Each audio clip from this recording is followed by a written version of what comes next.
या ठिकाणी आल्यानंतर सर्वात अगोदर आपला विषय आपण पाहायचा आहे, त्याचे पेजेस आणि खालच्या बाजूला त्याचा नमुना फोटो दिलेले आहेत। यामध्ये अनुक्रमणिका सुद्धा उपलब्ध करून दिलेले आहे।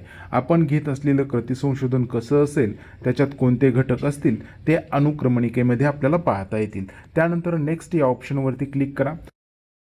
या ठिकाणी नेममध्ये तुमचं नाव टाका, आपला जो ईमेल आय डी असेल तो ईमेल आय डी द्या, त्यानंतर व्हॉट्सअप नंबर जो असेल तो व्हॉट्सअप नंबर देऊन पे या ऑप्शनवरती क्लिक करा।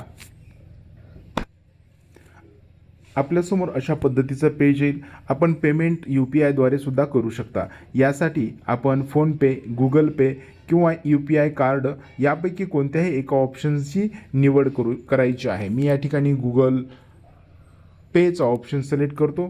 त्यानंतर प्रोसेसिंग युअर पेमेंट असा ऑप्शन येईल आणि आपल्या मोबाईलचं गुगल पे ओपन होईल। त्यानंतर आपल्याला अशा पद्धतीचं पेसाठीचं ऑप्शन येईल। पे या ऑप्शनवरती क्लिक करून आपण पेमेंट करायचं आहे।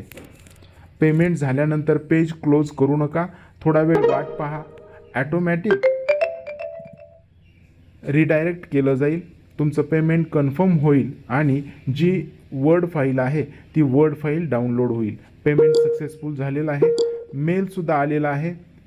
त्यानंतर या ठिकाणी रिडायरेक्ट होत आहे, तोपर्यंत आपण वाट पाहायची आहे। एकदा रिडायरेक्ट झालं की ॲटोमॅटिक याची वर्ड फाईल तुम्ही पाहू शकता डाउनलोड झालेली आहे।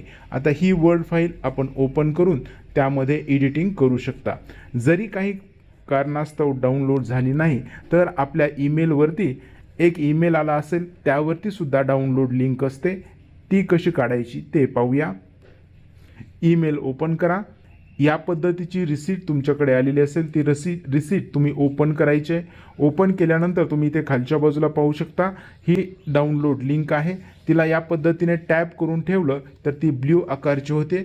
तिला वर असलेल्या कॉपी ऑप्शनवरून कॉपी करा, आपल्या मोबाईलमधला गुगल क्रोम ब्राउझर ओपन करा आणि या ठिकाणी जी लिंक असेल ती लिंक केलेली कॉपी केलेली लिंक पेस्ट करून गो या ऑप्शनवरती क्लिक करा। इथून सुद्धा तुम्ही डायरेक्ट ही फाईल डाउनलोड करू शकता। काही मदत हवी असेल तर आपण खालील ठिकाणी असलेला ईमेल आय डी आणि मोबाईल यावरती मेसेज आणि फोन करू शकता। धन्यवाद।